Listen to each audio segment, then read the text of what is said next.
लड़का अपने मामा के घर शादी में जाता है। वहाँ एक लड़की जो स्टेज पर डांस कर रही थी, जब वो उसे देखता है तो उसका भी मन करता है कि वह भी लड़की के साथ डांस करे। स्टेज पर चढ़ता है और फिर डांस करता है। लड़की और लड़के का डांस देखकर लोग बड़े प्रभावित होते हैं और इधर दोनों की नज़रें जब आपस में मिलती हैं तो दोनों एक दूसरे को दिल दे बैठते हैं। और फिर क्या था, लड़के अपने मामा के घर वालों से बात करता है और लड़की के घर वाले भी तैयार हो जाते हैं। दोनों की शादी हो जाती है। शादी होने के बाद लड़का अब रोजी रोजगार के लिए दुबई चला जाता है। दुबई जाने के बाद साल 2 साल वहाँ गुजारता है और जैसे ही घर पहुँचता है उसे एक ऐसी कहानी पता चलती है जिसको सुनकर वह सदमे में चला जाता है। तो नमस्कार, प्रणाम, मैं आपका अपना विशु राय हाजिर हूँ एक ऐसी कहानी के साथ जिसको सुनकर आपको अच्छा भी लगेगा और फिर आप समाज में हो रहे ऐसी घटनाओं के बारे में सुनकर सोचने पे मजबूर भी हो जाएंगे। पिता और पुत्र के रिश्ते को शर्मसार कर देने वाली यह घटना, दरअसल साथियों, मैं बात कर रहा हूँ झारखंड के धनबाद की। झारखंड के धनबाद में एक लड़का जिसका नाम अशोक रहता है। अशोक पेशे से ट्रक ड्राइवर रहता है। बचपन से उसे गाड़ियां चलाने का शौक था। 17 से 18 साल की उम्र में ही उसने ट्रक चलाना सीख लिया। अब धीरे धीरे और बड़ा होता जाता है। उम्र 21 साल की हो जाती है। 21 साल की उम्र में एक दिन वो अपने रिश्ते के मामा के घर शादी में जाता है। शादी में जाता है, दिन भर वहाँ काम करवाता है और जैसे ही शाम होती है, डीजे का प्रोग्राम शुरू होता है, वैसे ही आस पड़ोस की लड़कियां जुटना इकट्ठा होना शुरू होती हैं। एक बेहद ही खूबसूरत लड़की जिसका नाम रीना रहता है। रीना भी उस शादी में इकट्ठा होती है, अपने सहेलियों के साथ आती है और फिर नाच गाना शुरू होता है। जब नाच गाना शुरू होता है तो डीजे पर स्टेज बना हुआ था, उस पर डीजे लगा हुआ था। कुछ लड़के और कुछ लड़कियां डांस कर रही थी। यह देखकर अशोक भी वह डीजे पर चढ़ जाता है और जब डीजे पर चढ़ता है तो उसके भी पैर थिरकने लगते हैं और फिर वह लड़कियों के साथ नाचने लगता है। अब घर की बात थी, कोई बोलने वाला नहीं था, लेकिन रीना बेहद ही खूबसूरत लड़की, अब उसे देखने के बाद अशोक चाहने लगता है। इधर अशोक के नाच गाने को देखकर लड़की रीना भी उसे दिल दे बैठती है। दोनों की आंखें चार होती हैं और फिर शुरू होती है एक नई प्रेम कहानी। साथियों, अब दोनों फोन नंबर का आदान प्रदान करते हैं और पूरी रात बैठकर दोनों एक दूसरे से फ़ोन पर ही बातें करते। शादी का दिन था, सभी लोग आपस में व्यस्त थे। कोई ध्यान नहीं दे रहा था कि लड़की कहाँ है, लड़का कहाँ है। रीना और अशोक एक दूसरे से बातें करते थे, छुप छुप के कमरे में मिला भी करते थे। इधर अगले दिन जब अशोक जाने लगता है तो रीना घर पर मिलने के लिए आती है और इशारों इशारों में ही मुलाकात होती है और फिर अशोक अपने घर चला आता है। इधर अशोक जब घर आता है तो उसे अब अपनी नई नवेली प्रेमिका याद आने लगती है। रीना का चेहरा उसके ख्वाबों में, सपनों में आने लगता है और वो परेशान होने लगता है। कुछ दिन बाद फिर से वह पहुंचता है अपने मामा के घर। वहां जाने के बाद फिर से करीब 2 से 3 दिन वहां गुजारता है और मोहल्ले में घूमने लगता है। अब इधर रीना का कुछ पता नहीं चल रहा था। जो फ़ोन था उसके पिताजी का था। पिताजी के फ़ोन से वो बातें कर रही थी, उसके पास कोई फ़ोन नहीं था। अब इधर परेशान होकर के अशोक अपने मामी से बातचीत करता है और रीना के बारे में पूछता है। मामी सारी बात समझ जाती हैं, कहती हैं रीना तो अपने बुआ के घर गई हुई है। अब हो सकता है कि वहाँ कुछ ज़्यादा दिन रहे, अभी तो कई दिनों से मैंने उसको देखा नहीं है। अब इधर कहीं से अशोक की मामी पता लगाती हैं तो पता चलता है कि रीना कल परसों में आने वाली है। अब इधर अशोक 2 दिन और रुकता है। रीना आती है, रीना से वो मुलाकात करता है और बेहद खुश होता है। रीना भी अशोक से मिलने के लिए तड़फ रही थी, वह भी मिलना चाहती थी, बातें करना चाहती थी, लेकिन कोई पर्सनल फ़ोन नहीं था उसके पास। इधर अशोक को पता चलता है कि उसके पास कोई फ़ोन नहीं है तो वह एक फ़ोन खरीद कर लाता है और फिर रीना को चोरी से गिफ्ट कर देता है। इधर रीना जब भी कॉलेज जाती थी तो रास्ते में छुप छुप कर अपने घर वालों से, अशोक से बातें किया करती थी। दोनों की मोहब्बत परवान चढ़ती गई। अब दोनों एक दूसरे से दूरियां बर्दाश्त नहीं कर पा रहे थे। बार बार अशोक मामा के घर आता था और रीना से मुलाकात करता था। अब इधर अशोक रीना के घर वालों की नज़र में एक अच्छा लड़का था, व्यवहारिक लड़का था। इधर उसकी मामी दोनों की शादी की बात करती है। शादी की बात करती है तो रीना के घर वाले रीना से पूछते हैं तो रीना फौरन ही हाँ कर देती है। इधर अशोक भी रीना से शादी करने के लिए तैयार ही था और फिर दोनों की शादी करा दी जाती है। शादी होने के बाद साथियों, अपनी महबूबा के साथ, अब अपने महबूबा को जीवन साथी बनाने के बाद अशोक बेहद खुश था। इधर रीना भी बेहद खुश थी। दोनों की जिंदगी काफ़ी अच्छी चल रही थी। तकरीबन 6 महीने तक दोनों साथ में गुजारते हैं और उसके बाद इधर घर की जो परिस्थिति थी वह धीरे धीरे बिगड़ने लगती है, क्योंकि अब उसे लगता था कि झारखंड में ट्रक चलाने में पैसा कम मिल रहा है। तभी उसकी मुलाकात एक किसी उसके खास दोस्त से होती है। काफ़ी दिनों बाद किसी से मिलता है और उससे गहरी दोस्ती हो जाती है ट्रक चलाने के दौरान ही। अब वह लड़का बताता है कि उसका भाई दुबई में रहता है और ट्रक चलाता है और दुबई में काफ़ी अच्छा खासा पैसा मिलता है और ऐशो आराम की ज़िंदगी भी है। इधर अशोक की चाहत थी विदेश घूमने की। अशोक सोचता है क्यों ना इसी बहाने विदेश घुमाएगा और वहाँ नौकरी भी कर लेगा। इधर सारे कागजात बनवाता है। पासपोर्ट वगैरह बनवाने के बाद अशोक तैयारी करता है दुबई जाने की और फिर उसी के दोस्त से बातचीत करता है और अपनी पत्नी को बताता है कि वह दुबई जाने वाला है। इधर रीना काफ़ी उदास होती है, लेकिन बात कैरियर की थी तो वह सोचती है कि सही है, विदेश में पति रहेगा तो उसका भी नाम सम्मान बढ़ेगा और लोग उसे अच्छी निगाहों से देखेंगे। अब इधर उसका सम्मान भी बढ़ेगा। अब इस चक्कर में रीना हाँ कर देती है और फिर अशोक के परिवार में सिर्फ अशोक का पिता, माँ की बहुत पहले डेथ हो चुकी थी, अशोक का पिता और बहू रीना, मात्र 2 लोग बच जाते हैं। इधर अशोक कमाने के लिए अब दुबई निकल जाता है। दुबई जाता है, दुबई पर फ़ोन से अपने प्रेमिका से, अपनी पत्नी से बातें करता। लेकिन इधर 6 से 7 महीने गुजर जाते हैं, 1 साल गुजर जाते हैं, 1.5 साल गुजर जाते हैं, लेकिन उसे छुट्टी नहीं मिल रही थी। वो घर नहीं आ पा रहा था। पैसे तो भेजता था, घर पे खुशियाँ तो बहुत थी। इधर जो ससुर था वह भी घर का काम धाम देखता था और घर पर अकेला ही था। एक रात घर पर ससुर सो रहा था, तभी अचानक से कुछ आवाज़ें आने लगती है कमरे से। ससुर को लगता है कि शायद बहू के कमरे में कोई है। वह उठकर जाता है तो देखता है कि अंदर से आवाज़ें आ रही हैं, शायद बहू फ़ोन पर बातें कर रही है। लेकिन फिर कुछ देर बाद उसे कुछ अनहोनी महसूस होती है, जैसे कोई चीज़ गिरने की आवाज़ आती है। अब उसका ससुर फौरन ही, जिसका नाम राजकरण रहता है, राजकरण उठकर कमरे की तरफ जाता है और दरवाज़ा खटखटाता है। बहू से पूछता है, बहू कोई बात है क्या? इधर रीना कहती कि नहीं पिताजी, कोई बात नहीं है, सब सही है। तभी ससुर की नज़रें पड़ जाती है नीचे दरवाजे पर एक जूता रखा हुआ था। उसे वो देखता है तो सोचता है कि जूता तो उसके बेटे का नहीं है, शायद कमरे में कोई है।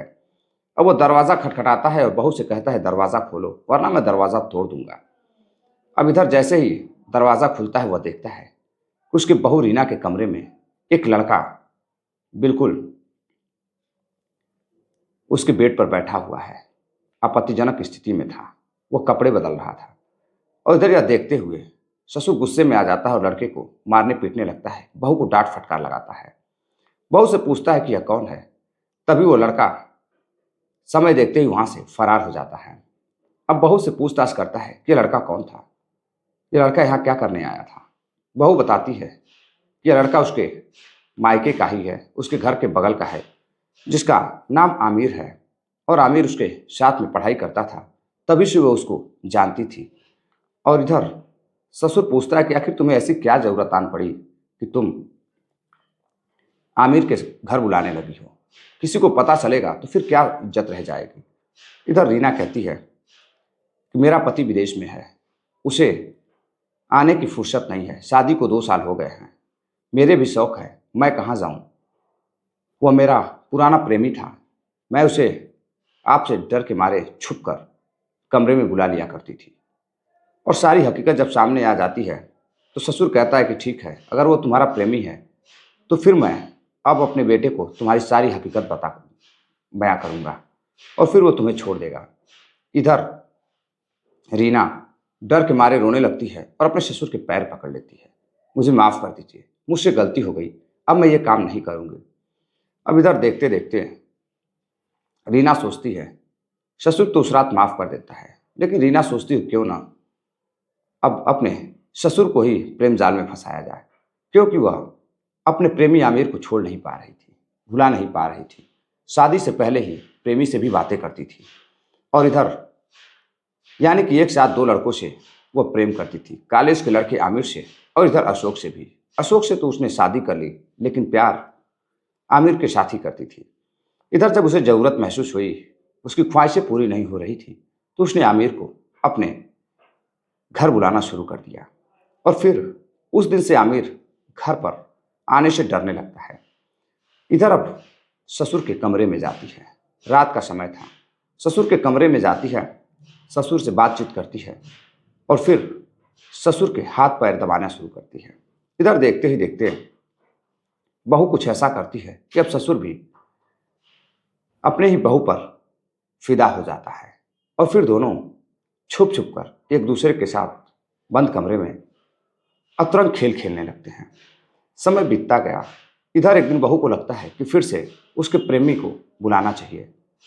अब वह ससुर कहीं बाहर गया हुआ था, फिर से कमरे पर अपने प्रेमी आमिर को बुलाती है। आमिर को बुलाती है और आमिर के साथ अतरंग खेल खेल रही थी। तभी कहीं से राजकरण आ जाता है, यानी कि उसका ससुर। जब राजकरण उसका ससुर कमरे पर आ जाता है तो सारा भेद फिर से खुल जाता है। अब वह अपनी ही बहू को अपनी पत्नी के रूप में देखता था, उसे बेहद प्यार करने लगा था। वह नहीं चाहता था कि उसका कोई और भी प्रेमी हो, कोई उसके कमरे में आए। अब इस बात से वह गुस्सा हो जाता है और अपनी बहू को मारता पीटता है और उस लड़के को पकड़ लेता है और उसकी भी पिटाई करता है। अब किसी को पता न चले इसलिए उसे छोड़ देता है, जाने देता है। बहू हाथ पैर जोड़ती है, रीना इसे जाने दीजिए, आखिरी गलती हो गई, अब नहीं बुलाऊंगी। अब इधर कुछ समय और गुजरता है। अब जो बहू थी वह ससुर के साथ फोटोज वीडियोस बना लेती है, अश्लील वीडियोस फोटोज। अब इधर वो डरती नहीं है।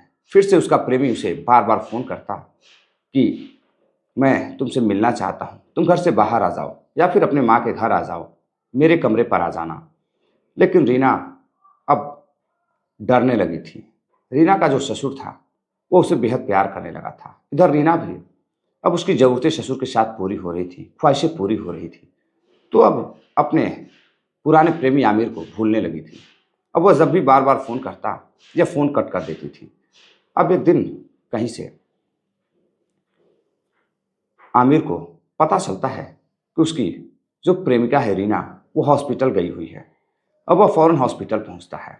हॉस्पिटल पहुंचता है तो देखता है कि उसका ससुर और बहू रीना दोनों हॉस्पिटल के डॉक्टर के कमरे से, केबिन से बाहर आ रहे हैं। इसके बाद वो छुप जाता है और छुपने के बाद फिर से वो पता करने की कोशिश करता है कि आखिर मामला क्या है। तभी उसे पता चलता है कि रीना प्रेग्नेंट है और इधर जब उसे यह सारी बात पता चलती है तो हैरान रह जाता है। अब वो बर्दाश्त नहीं कर पाता है। अब उसे ये पता नहीं था कि सास और बहू का यानी कि राजकरण और रीना का अफेयर चल रहा है। जब यह बात सामने आ जाती है और आमिर को पता चल जाता है तो आमिर फ़ोन कर अपने प्रेमिका रीना को धमकी देने लगता है और कहता है कि मुझे पता है कि तुम प्रेग्नेंट हो और तुम बच्चे की माँ बनने वाली हो और मैं यह बात तुम्हारे पति अशोक को बता दूंगा। तुम इस बच्चे को गिरा दो, गर्भपात करवा दो और तुम मेरे साथ रहने के लिए तैयार हो जाओ। लेकिन रीना तैयार नहीं होती है। रीना कहती है ऐसी कोई बात नहीं है, तुम्हें जिससे कहना हो कह दो। रीना को शायद ये पता नहीं था कि उसके पति को अगर यह बात पता चल जाएगी जो उसने गलती की है अपने ही पिता समान ससुर के साथ मिलकर, और ससुर और बहू की हकीकत को, एक पिता की हकीकत को बेटे को जब पता चलेगा तो वो क्या सोचेगा। रीना इस आने वाले खतरे से अनजान थी। वह बिल्कुल मस्त थी। अब इधर आमिर इंतजार कर रहा था। अब यह बात ससुर को बता देती है और उसका ससुर राजकरण कहता है ठीक है, कोई बात नहीं, मैं इस बच्चे को, होने वाले बच्चे का अबॉर्शन करवाने की पूरी कोशिश करता हूँ। मैं डॉक्टर से बात करूँगा, ज़्यादा से ज़्यादा पैसे देने की कोशिश करूँगा। लेकिन कई हॉस्पिटल में जाता है, डॉक्टर उसे मना कर देते हैं, यह कानूनन जुर्म है। और फिर ससुर परेशान हो जाता है, कई तरह की दवाइयाँ देता है, लेकिन उससे कुछ फ़ायदा नहीं होता है। इधर रीना परेशान होने लगी थी। उसे कुछ समझ में नहीं आ रहा था कि जिस दिन उसके पति को यह बात पता चल जाएगी उसका क्या होगा। अब वो परेशान होने लगी थी। तभी आमिर ने कहीं से अशोक का नंबर ले लिया और लेने के बाद अशोक को फ़ोन किया और कहा कि अशोक, तुम विदेश में मौज मस्तियाँ कर रहे हो और इधर तुम्हारी पत्नी बिना पति के माँ बनने वाली है। अब यह सुनकर अशोक सन्न रह जाता है। अशोक कहता है कि क्या फालतू बातें कर रहे हो, तुम कौन हो? अब इधर रामिर कहता है यह जानने की ज़रूरत नहीं है कि मैं कौन हूँ। अगर विश्वास न हो तो अपने घर आ जाओ और अपनी पत्नी की हकीकत को पता कर लो। इधर अशोक को पता चलता है। अशोक अपनी पत्नी से बातचीत करता है और कहता है कि मैं घर आना चाहता हूँ, मुझे छुट्टी मिलने वाली है और मैं घर आने वाला हूँ। अब इधर पत्नी को जैसे ही पता चलता है और ससुर को पता चलता है तो राजकरण अपने बेटे को फ़ोन करता है और कहता है बेटा, अभी घर आने की ज़रूरत नहीं है, अभी हालत घर की परिस्थिति सही नहीं है, कुछ और दिन रुक जाओ, कुछ महीने और रुक जाओ, कुछ अच्छे खासे पैसे और कमा लो, घर वगैरह खूब अच्छा बन जाता है तो फिर तुम यहीं आकर काम करना। लेकिन अब अशोक के दिमाग में तरह तरह की बातें चल रही थी। अब वो परेशान हो जाता है अपनी पत्नी के लिए कि क्या अनजान व्यक्ति ने सही बताया या फिर गलत। लेकिन जैसे ही वह घर पहुंचता है, अशोक दुबई से भारत आता है और फिर अपने घर पहुंचता है झारखंड के धनबाद के एक क्षेत्र में, एक गांव में। तो घर पर ताला बंद था। अब वो आस पड़ोस के लोगों से पूछता है तो पता चलता है कि उसके पिता और बहू तो कहीं बाहर गए हुए हैं। इधर कई दिन हो जाते हैं, फ़ोन वगैरह बंद था। अब वो पुलिस के पास जाता है और कहता है कि साहब, मेरे पिता और पत्नी घर से गायब हैं, पता नहीं वो कहाँ चले गए हैं, कुछ पता नहीं चल रहा है। फिर पुलिस जांच पड़ताल करती है। पुलिस जांच पड़ताल करती है तो धनबाद के ही एक क्षेत्र से दोनों को, बहू और ससुर को, पुलिस गिरफ्तार करती है। गिरफ्तार करके लाती है तो पता चलता है कि दोनों ने कोर्ट मैरिज कर लिया है, शादी कर ली है और दोनों अब पति पत्नी की तरह हैं। अब इधर अशोक को जब यह बात पता चलती है तो अशोक सन्न था, सदमे में चला जाता है। उसे यकीन नहीं हो रहा था कि उसकी पत्नी ने उसे किस तरह का धोखा दिया है। वो अपनी ही पत्नी की खुशियों के लिए विदेश कमाने के लिए जाता है और इधर वो अपने ही प्रेमी के लिए अपने ही ससुर के साथ रिश्ते में जुट जाती है। और जब ससुर से, अपने पिता से वह बातचीत करता है तो पिता उसकी सारी कहानी बयां करता है, अपने बेटे को सारी कहानी बताता है कि किस परिस्थिति में उसने डर के मारे अपने बहू से कोर्ट मैरिज कर लिया। अब इधर दोनों पति पत्नी की तरह अपने गांव से दूर किराए के मकान में रहने लगे हैं और अशोक फिर से अपने पिता और अपनी पत्नी को छोड़कर दुबई चला गया है। जब यह कहानी सोशल मीडिया के माध्यम से, न्यूज़ मीडिया के माध्यम से साथियों लोगों तक पहुंचती है तो लोग हैरान थे कि हमारे समाज में कैसी कैसी घटनाएं हो रही हैं। पिता पुत्र के पवित्र रिश्ते को भी लोग शर्मसार कर दे रहे हैं, बहू और ससुर के रिश्ते को भी शर्मसार कर दे रहे हैं। साथियों, आजकल सोशल मीडिया, इंस्टाग्राम, तमाम तरह के ऐसे ऐप चल रहे हैं जिस पर तमाम तरह की वीडियोस, फोटोज़, अश्लील वगैरह फोटोज़ दिखाई जा रही हैं, वीडियोज़ दिखाई जा रही हैं, नग्नता का खुलकर प्रदर्शन किया जा रहा है।